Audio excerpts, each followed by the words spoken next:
حیرت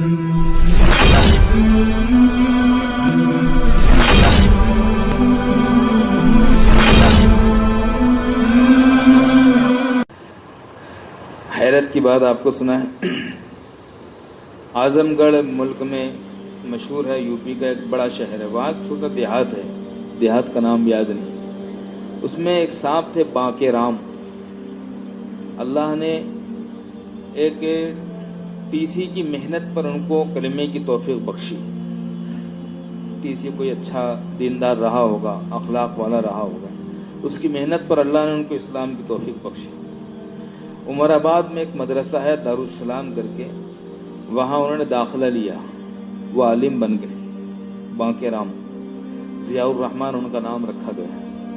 بعد میں ان کو خیال ہوا کہ ایسا کرتے ہیں کہ سب سے بڑا مدرسہ ابھی اس وقت دنیا میں مصر میں ہے، جامع ازہر، وہ جامع ازہر گئے، وہاں سے انہوں نے حدیث میں،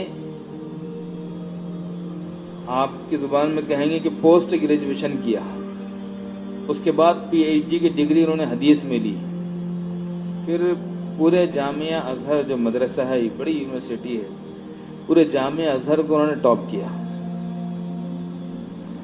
اتفاق کی بات کہ اسی سال سعودی بادشاہ شاہ فہد آنے والے تھے، ان کو جامعہ ازہر اعزازی طور پر پی ایچ ڈی کی ڈگری دے رہا تھا۔ شاہ فہد جب آئے تو ان کو بتایا گیا کہ ہندوستان کا ایک چھوٹا سا دیہات ہے، تو اس چھوٹے سے دیہات کا ایک شخص ہے، بانکے رام اس کا نام تھا، اب ضیاء الرحمن ہے، تو اس شخص نے پوری یونیورسٹی کو ٹاپ کیا ہے اور آج اس کو گولڈ میڈل دیا جانا ہے۔ شاہ فہد نے اس سے ملاقات کی اور اس کو مدینہ منورہ آنے کی دعوت دی۔ مدینہ منورہ پہنچا، لیکن اس شرط پر پہنچا کہ مجھے حدیث سے مناسبت ہے، مجھے حدیث کے فن سے مناسبت ہے، مجھے حدیث کا کوئی موضوع پڑھانے کے لیے دیا جائے۔ شاہ فہد نے ان کی شرط قبول کی، گولڈ میڈل آنر بنے تھے، شاہ فہد کے ساتھ ان کو ڈگری ملی تھی۔ شاہ فہد نے ان کو اپنے یہاں پر دعوت دی اور اپنے یہاں شہریت بھی عطا کی۔ عام طور پر وہاں پر شہریت جلدی نہیں دی جاتی اور اب تو بند ہو گئی، ان کو شہریت دی۔ وہاں بڑا مدرسہ مدینہ یونیورسٹی ہے، جیسے مکہ مکرمہ میں جامعہ ام القریٰ ہے، وہاں مدینہ یونیورسٹی ہے، مدینہ منورہ میں۔ مدینہ یونیورسٹی میں ان کو پڑھانے کے لیے رکھا۔ اللہ کی شان کی جتنے مدینہ منورہ مسجد نبوی میں اور مکہ مکرمہ میں جتنے امام وہاں پڑھانے کے لیے آتے ہیں، وہ سب کے سب اس شخص کے شاگرد بنے ہیں۔ اس شخص کا نام تھا بانکے رام، ضیاء الرحمن اس کا نام رکھا۔ ہمارے یہاں سے ایک بڑے عالم ہیں، وہ وہاں جاتے تھے تو ان سے ملاقات کرتے تھے، وہ ان کو پہچانتے تھے کہ یہ بانکے رام تھا اور مدینہ یونیورسٹی میں فن حدیث کے شعبے کا اس وقت H O D, head of the department بنا ہوا ہے۔ وہ اس سے بڑے اہتمام سے احترام سے ملتے تھے۔ ایک مرتبہ انہوں نے ان سے کہا کہ حدیث کو پڑھانے والے ہزاروں ہزار علماء موجود ہیں، لیکن جس ملک سے تم آئے ہو، اس ملک کو اور جس قوم سے اور جس مذہب سے آئے ہو، اس قوم اور اس مذہب کو اور اس زبان کو جتنا تم اچھا سمجھتے ہو اور اس قوم کو جتنا اچھا تم سمجھا سکتے ہو اور ان کی تہذیب اور معاشرت اور زبان اور مذہب کو جتنا اچھا تم جانتے ہو اور جتنا اچھا تم سمجھا کر تشکیل کر سکتے ہو، شاید دوسرا اس فریضے کو اچھی طرح انجام نہیں دے سکتا ہے۔ ہمارا خیال یہ ہے کہ حدیث پڑھانے والے تو بہت علماء موجود ہیں، یہ کام کرنے والے لوگ کم ہیں، آپ وہاں چلیں اور یہ کام کریں۔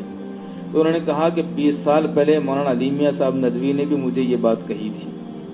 پھر اس کے بعد انہوں نے کہا کہ میں رام چرت ہانس یعنی رامائن کا مطالعہ کر رہا ہوں، اور میں اسی نیت سے رامائن کا مطالعہ کر رہا ہوں کہ رامائن کا مطالعہ کر کے ہمارے ہندو بھائیوں کو سمجھا سکوں۔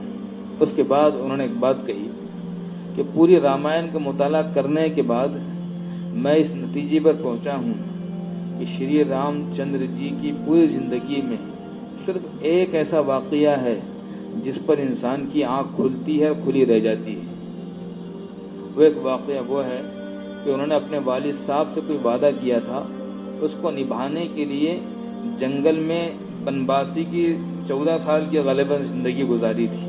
یہ ایک واقعہ ہے جس پر رشک آتا ہے۔ اس کے علاوہ پورے رامائن میں کوئی واقعہ ایسا نہیں ہے کہ جس پر نگاہ جا کر ٹک جائے، لیکن اس کے باوجود لوگ ان کے کردار کو اتنا نبھاتے ہیں، اتنا نبھاتے ہیں، اتنا نبھاتے ہیں کہ سلام کی جگہ بھی لوگ رام رام کرتے ہیں۔ انہوں نے کہا آپ صلی اللہ علیہ وسلم کی زندگی میں تو قدم قدم پر انسانیت کے لیے محبت کی تعلیم ہے، اخلاق کی تعلیم ہے، انسانیت کی تعلیم ہے، رحم دلی کی تعلیم ہے، اللہ سے تعلق کی تعلیم ہے۔ میرے خیال سے رامائن جس طرح غیر مسلموں کے درمیان عام کی گئی ہے، پھیلائی گئی ہے، آپ صلی اللہ علیہ وآلہ وسلم کی تعلیمات اور زندگی غیر مسلموں کے درمیان اس طرح عام کر دی جائے گی اور بتائی جائے گی۔ ہم میں سے ہر ملنے جلنے والا بتائے گا کہ آپ صلی اللہ علیہ وسلم کے بارے میں دیکھو گاندھی جی نے کیا کہا تھا، دیکھو یہ کارل مارکس نے کیا کہا تھا، دیکھو مسٹر ایڈ گبن نے کیا کہا تھا، دیکھو فلاں نے ونوبا بھاوے نے کیا کہا تھا، دیکھیے گرو نانک نے کیا کہا تھا۔ جب ہم ڈاکٹر وید پرکاش اپادھیائے کی کتاب کا حوالہ دیں گے، دوسری کتابوں کے حوالے دیں گے، پروفیسر لوگوں کی باتیں آپ صلی اللہ علیہ وسلم کے بارے میں بتائیں گے اور ان کی تعلیمات بتائیں گے، تو انہوں نے کہا کہ مجھے ایسا لگتا ہے کہ وہ لوگ سلام کی جگہ جو رام رام کرتے ہیں وہ رام رام کرنا بند کر دیں گے، صلی اللہ علیہ وسلم شروع کر دیں گے۔ لیکن ضرورت ہے ایک سنجیدہ زندگی گزارنے کی، آپ صلی اللہ علیہ وسلم کی سیرت کو اپنانے کی۔ پہلا مشن یہ ہے کہ ہماری ذات سے کسی کو تکلیف نہ پہنچے۔ اللہ ہم تمام کو آپ صلی اللہ علیہ وسلم کی ذات سے ایک خاص والہانہ تعلق اور شغف اور قلبی لگاؤ اور آپ سے عشق عطا فرمائے۔ وآخر دعوانا الحمدللہ۔